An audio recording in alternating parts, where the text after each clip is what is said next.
के भएको रहेछ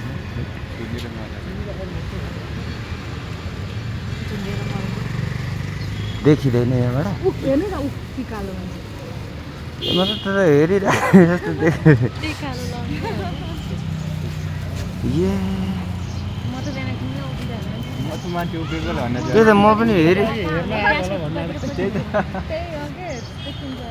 रुख त सानो छ त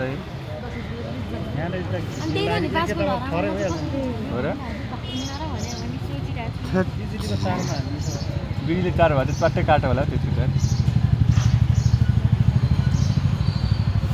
म त हेर्न पो गएको होला